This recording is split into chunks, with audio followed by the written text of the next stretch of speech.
Ẹ káalẹ́, ẹ sì kú iṣẹ́ látàárọ̀. Ìròyìn lẹ́kùnrẹ́rẹ́ ló ń dé sí ojú ìwòran yín láti iléeṣẹ́ Nta Ijebu Ode Agboola ìlú Fowójú ní oníròyìn yín. Ààrẹ Bọ́lá Ahmed Tinubu ti fi ìdánilójú hàn pé akitiyan ti ń lọ lọ́wọ́ láti dóòlà ẹ̀mí àwọn tí àwọn agbébọn jí gbé ní iléèwé tó wà ní ìjọba ìbílẹ̀ Oríire ní ìpínlẹ̀ Ọ̀yọ́.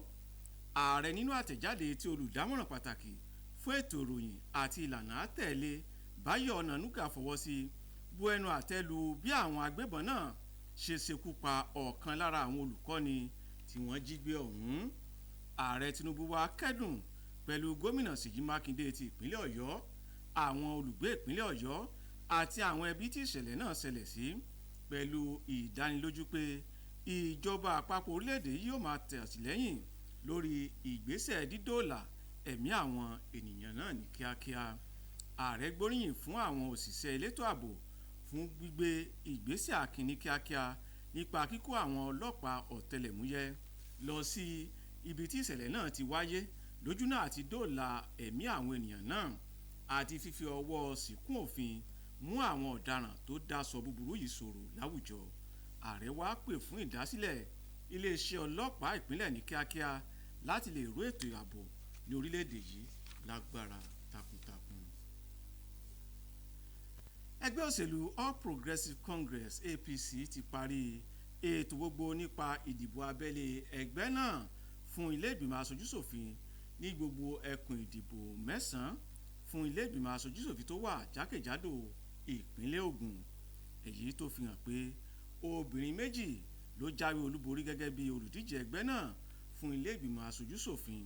Lára àwọn 9 náà, alága ìgbìmọ̀ tó ṣètò ìdìbò abẹ́lé fún ilé aṣòfin àpapọ̀ nínú ẹgbẹ́ òṣèlú APC Phillips Shuaib ló kéde àbájáde èsì ìdìbò abẹ́lé náà ní olú ilé ẹgbẹ́ òṣèlú APC tó wà nílùú Abẹ́òkúta.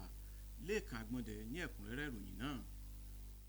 Ìdìbò abẹ́lé náà ní ó rí ìkópa púpọ̀ láti ọ̀dọ̀ àwọn aṣojú àti àwọn ọmọ ẹgbẹ́ náà káàkiri àwọn agbègbè ìdìbò, níbi tí àwọn olùdíje kan ti jáde nípasẹ̀ àdéhùn àjọṣepọ̀ nígbà tí àwọn mìíràn ṣẹ́gun nínú ìdìbò tí ó gbóná janjan. Ní agbègbè ìdìbò àríwá Abẹ́òkúta, Ọ̀dẹ́dà àti Ọbáfẹ́mi Owódé, Ọ̀gbẹ́ni Olúmídé Ọ̀ṣọ́bà jáde gẹ́gẹ́ bí olùdíje àdéhùn ẹgbẹ́ náà.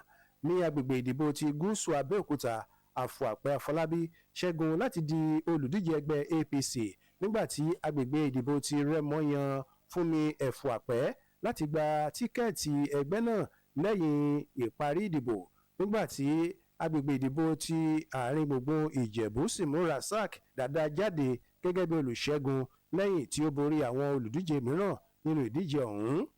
Ẹgbẹ́ náà tún gba ọ̀nà àdéhùn ní àwọn agbègbè ìdìbò kan tí wọ́n sì fi mú Lánrè Báṣọ̀run jáde fún agbègbè ìdìbò ti Adó-Odò Ọ̀tà, Mọ́túnráyọ̀ Àdíjàt Adélẹ́yẹ fún Ifọ̀ Ewékorò àti Ọ̀gbẹ́ni Gbéga Nasir Isiaka fún Àríwá Yewa àti Ìmẹ̀kọ Àfọ̀n. Bákan náà, Tóyìn Táíwò ṣẹ́gun ní agbègbè ìdìbò ti Gúúsù Yewa àti Ìpókíà, nígbà tí Ọ̀gbẹ́ni Joseph Adégbẹ̀sán gba tíkẹ́ẹ̀tì APC fún agbègbè ìdìbò ti Àríwá Ìjẹ̀bú, Ìlà Oòrùn Ìjẹ̀bú àti Ògùn Waterside. Àwọn adarí ẹgbẹ́ náà gbóríyìn fún àwọn ọmọ ẹgbẹ́ fún ìwà àlàáfíà tí wọ́n fi hù nígbà tí ìdìbò abẹ́lé náà wáyé. Wọ́n sì ṣe àpèjúwe ètò náà gẹ́gẹ́ bí àfihàn ìṣèlú olómìnira inú ẹgbẹ́ àti ìṣọ̀kan nínú APC ṣáájú ìdìbò gbogbogbò tí ó ń bọ̀. Lẹ́kàn Agbọ́ndẹ ló ti ń jábọ̀ ìròyìn. Ìmáàmù àgbà ti Akilẹ̀ Ìjẹ̀bú ti wí àwọn ìlú mọ̀ọ́ká ẹlẹ́sìn Islam méje ní láwàní gẹ́gẹ́ bí olóyè ẹ̀sìn Islam láti fi mímọ rírì ipa tí wọ́n ti kó nídìí ìlọsíwájú ẹ̀sìn Islam àti iṣẹ́ ẹ̀sìn wọn fún àwùjọ. Ayẹyẹ yìí tó wáyé ní mọ́sálásí àpapọ̀ ti ìlú Ìjẹ̀bú Òde ní èyí tó ṣe àkójọpọ̀ àwọn aṣáájú ẹ̀sìn àti àwọn ẹlẹ́sìn mùsùlùmí jákèjádò Akilẹ̀ Ìjẹ̀bú. Ìfẹ́olúwa Ṣáolú tó wà níbi ayẹyẹ náà jábọ̀ ìròyìn pé olùdánilẹ́kọ̀ọ́ pàtàkì níbi ayẹyẹ ọ̀hún Sheikh Abdulsalam Ọlálékan rọ àwọn olóyè tuntun náà àti àwọn mùsùlùmí òdodo lápapọ̀ láti dúró ṣinṣin nídìí àtìlẹ́yìn wọn nínú ẹ̀sìn Islam àti fífi àyè gba ìbágbépọ̀ àlàáfíà pẹ̀lú àwọn ẹlẹ́sìn mìíràn. Ẹ gbọ́ sí wa. ayẹyẹ ìfinijoyè àti ìwé láwàní fún àwọn olóyè tuntun ní mọ́ṣáláṣí gbogbogbò ti ìlú Ìjẹ̀bú Òde ní ó kó tolórí tẹlẹ́mù ọlọ́lá ọlọ́rọ̀ àti àwọn lórúkọ jọ ní ìlú Ìjẹ̀bú Òde. Nínú ọ̀rọ̀ wọn, alága ìgbìmọ̀ ayẹyẹ ní mọ́ṣáláṣí gbogbogbò ti ìlú Ìjẹ̀bú Òde Alhaji Muslim Mustapha pẹ̀lú alákòóso ìṣúná owó tó tún jẹ́ olùbánidámọ̀ràn pàtàkì fún ọrọ̀ ajé fún ìjọba ìpínlẹ̀ Ògùn lè tó tún jẹ́ alága ayẹyẹ ọjọ́ náà ìyẹn ọ̀nàrẹ́bù Ọládàpọ̀ Òkúbádéjọ ni wọ́n ti sọ pàtàkì ìmáṣiṣẹ́ sin Ọlọ́run àti ìgbìyànjú òun ìlàkàkà fún ìwà ọmọlúwàbí. Significance ẹ̀ ni pé a fi hàn àwọn ọmọ mùsùlùmí tí wọ́n ń ṣe déédéé nípa ẹ̀sìn tí wọ́n dẹ̀ náwó sójú ọ̀nà tọ́lọ́run. Iṣẹ́ ṣẹ̀ṣẹ̀ bẹ̀rẹ̀ ní o, ẹ ní láti tún máa ṣe sí i. Olùdánilẹ́kọ̀ọ́ pàtàkì ọjọ́ náà Sheikh Abdulsalam Ọlálékan àti àwọn ọ̀tọ̀kùlú èmi ni wọ́n rọ àwọn olóyè tuntun yìí àti àwọn mùsùlùmí òdodo tí ó péjú pésẹ̀ síbi ìfinijoyè ọ̀hún láti má ṣàláì máa gbárùkù ti iṣẹ́ Ọlọ́run ọba Allah. Ọlọ́run fẹ́ kẹ́ ni wọ́n fi pè é ìkẹyẹn kó lè wá pọ̀ sí i náà fẹ́ fi gbé oyè kan lé ní orí ó dẹ̀ gbọ́dọ̀ fi ṣiṣẹ́ ṣe ní kọ̀rọ̀ àti ní gbangba. Kò ṣe fún títà, a ní àwọn ìgbìmọ̀ tó ń wo tálálẹ̀ fi jóye o tálálẹ̀ fi jóye o, àwọn náà máa bọ́ síta tó máa kọ ọ̀gbẹ́ni yìí ó ń ṣẹ̀sìn ó lẹ́sìn ó ní wà ó ní gbogbo ẹ̀. Mọ́ṣáláṣí tó bi ìnáwó púpọ̀ ni àwa kọ́mítì a lè dá ṣe, à ń fẹ́ ìrànlọ́wọ́ àwọn tá a fún lóyè, a dẹ̀ fẹ́ kán jìnnà sí àwọn bàbá wa nínú Islam, ibi tó bá ní ìdí kan gbà wá nímọ̀ràn kan gbà wá. Lára àwọn olóyè tuntun ọjọ́ náà fi ìmọrírì ohun ìdùnnú wọn hàn léyìí tí wọ́n sì jẹ́jẹ́ láti túbọ̀ máa gbárùkù ti mọ́ṣáláṣí gbogbogbò àti àwùjọ mùsùlùmí ní Ìjẹ̀bú Òde. kọ́tọ́ fún wa lénìí ni pé wọ́n fún wa láti lè máa lọ́wọ́ sí ìdàgbàsókè Islam àti gbogbo àwọn nǹkan tó bá dáwọ́lé ní ìlọsíwájú àdẹ̀ ní kùnà láti má ṣe léyìí.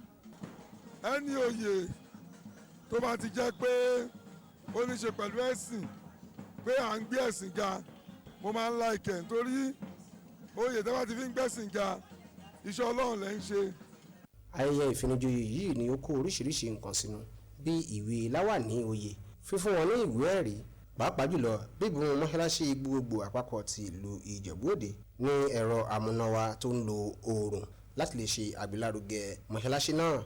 Láti iléeṣẹ́ Nta Ijebu Ode Iroyin Agogo Meje ló ń ṣe àtúpalẹ̀ ìròyìn.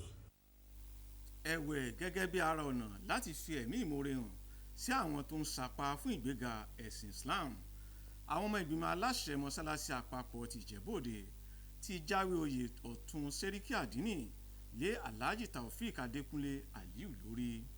Akọrin wa Fatima Hassan tó bá wọn pèsè níbi ayẹyẹ náà tó wáyé ní mọ́ṣáláṣí àpapọ̀ ti Ìjẹ̀bú Òde ṣàlàyé pé wọ́n tún lo àǹfààní ayẹyẹ náà láti ṣe ìkówójọ fún ìdàgbàsókè mọ́ṣáláṣí náà àti àwọn mìíràn tó ní ṣe pẹ̀lú ọ̀rọ̀ ẹ̀sìn. Ẹ gbọ́ síwájú.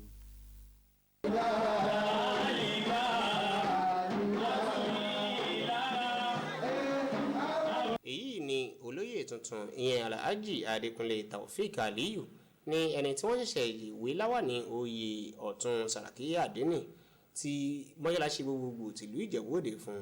Alága ayẹyẹ náà ní ẹni tí ń ṣe olùbánidámọ̀ràn pàtàkì fún ìjọba ìpínlẹ̀ Ògùn nípa ọrọ̀ ajé ìyẹn ọ̀gbẹ́ni Dàpọ̀ Òkúbádéjọ. Nínú ọ̀rọ̀ rẹ̀ sọ̀rọ̀ nípa kéèyàn ní àkóyawọ́, ìgbìyànjú àti ṣíṣe iṣẹ́ sin Ọlọ́run, kéèyàn jẹ́ aláàánú àti ọmọlúàbí ní ìgbésí ayé rẹ̀. Ọ̀gbẹ́ni Dàpọ̀ Òkúbádéjọ àti oníwàásí ọjọ́ náà Sheikh Ahmad Abdulsalam wá rọ olóyè tuntun láti túbọ̀ máa ní àkóyawọ́, ìgbìyànjú àti láti ṣe iṣẹ́ takuntakun sí ojú ọ̀nà Islam léyìí tó sì jẹ́ kó yé wípé èrè rẹ̀ wà ní ọ̀dọ̀ Ọlọ́run ọba Allah. Ṣe rí ẹ̀sìn wa yìí à ń láti rí lára ẹ̀, à ń láti kọ́ ẹ̀kọ́ lára ẹ̀ lórí ẹ̀sìn yìí.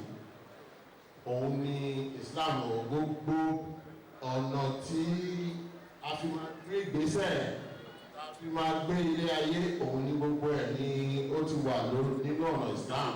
Ọlọ́run fẹ́ kẹ́ ni wọ́n fi pè é ìkẹyẹn kó lè wá pọ̀ sí i náà fẹ́ fi gbé oyè kan lé ní orí ó dẹ̀ gbọ́dọ̀ fi ṣiṣẹ́ ṣe ní kọ̀rọ̀ àti ní gbangba ni mo fi sọ pé kí wọ́n jẹ́ pèrò sọ́kọ̀ pèrò sọ́kọ̀ yẹn ni pé kó má jẹ́ àwọn nìkan, gbogbo ọmọ Islam tó bá wà lẹ́gbẹ̀gbẹ̀ wọn kan direct. nígbà tí olóyè tuntun ń bá àwọn oníròyìn sọ̀rọ̀ àti àwọn mọ̀lẹ́bí òun ọ̀rẹ́ rẹ̀, wọ́n gbé oríyìn fún àwọn adarí mọ́ṣáláṣí gbogbogbò fún bí wọ́n ṣe kààyè nípa oyè tí wọ́n fi dá lọ́lá, léyìí tí wọ́n sì sọ wípé wọ́n mọ rírì rẹ̀. lórúkọ mi àti gbogbo ìdílé mi, mo dúpẹ́ lọ́wọ́ gbogbo àwọn Ìjẹ̀bú Òde Central Mosque tí wọ́n ronú kàn mí. mo dẹ̀ jẹ́jẹ́ níwájú Ọlọ́run wípé pẹ̀lú ògo Ọlọ́run a ní jẹ́ ojú Islam mọ́lẹ̀. lásìkò tí tèmi a máa ṣe àgbéga sínú ẹ̀sìn, kọ́lọ́run wá jẹ́ ká bá níbi tó ti lérè láyé ní kọ̀ọ̀kan sára àti lọ́jọ́ ìgbéde àlìkíámọ̀. màá mi sọ pé mo support wọn in every way tó bá ṣe yẹ kí n máa ṣe fún wọn gẹ́gẹ́ bí ìyàwó ní ọ̀dẹ̀ ọkọ, láti lè ràn wọ́n lọ́wọ́ láti lè ríṣẹ́ náà ṣe dáadáa. oyè tán fi jẹ́ yìí wọ́n mọ̀ọ́mọ̀ fi jẹ́ lórí dáadáa tó ti ń ṣe bọ̀ ni. mo dẹ̀ bẹ̀ Ọlọ́run kọ́lọ́run jẹ́ kí dáadáa kó má sùn ṣe. lẹ́yìn wá gbà náà ni ìgbàlejò wẹ̀jẹwẹ̀mu wá wáyé ní gbọ̀ngàn Alhaja Salamatu Kuku láàrin ọgbà olú ilé-iṣẹ́ ìjọba ìbílẹ̀ Ìjẹ̀bú Òde, níbi tí wọ́n ti yẹ àwọn àlejò sí pẹ̀lú jíjẹ àti orin aládùn. Ọ̀tún Sàràkí Àdínì ti mọ́ṣáláṣí gbogbogbò ti Ìjẹ̀bú Òde, Alhaji Adékúnlé Taofik Aliyu, jẹ́ akẹ́kọ̀ọ́ jáde ilé ẹ̀kọ́ girama Ìjẹ̀bú Òde Muslim College, léyìí tó sì jẹ́ ọ̀gá àgbà ní ilé-iṣẹ́ ìgbaniwọlé sí orílẹ̀-èdè ẹ̀ka ti Ìkẹjà ní ìlú Èkó lọ́wọ́lọ́wọ́. láti iléeṣẹ́ Nta Ijebu Ode, Ìdòwú Ògúnbàjò ló ń ṣe àtúpalẹ̀ ìròyìn. tọ́ àti nágbára nágbòrò àtò ẹsẹ̀ kúkú àti ọ̀nà jíjìn, ibi táwọn ti fi àdàgbà ròyìn wá fún ti àṣálẹ́ yìí rọ̀ sí nìyí, yòókù tún di lọ́la. ká sùn rè o.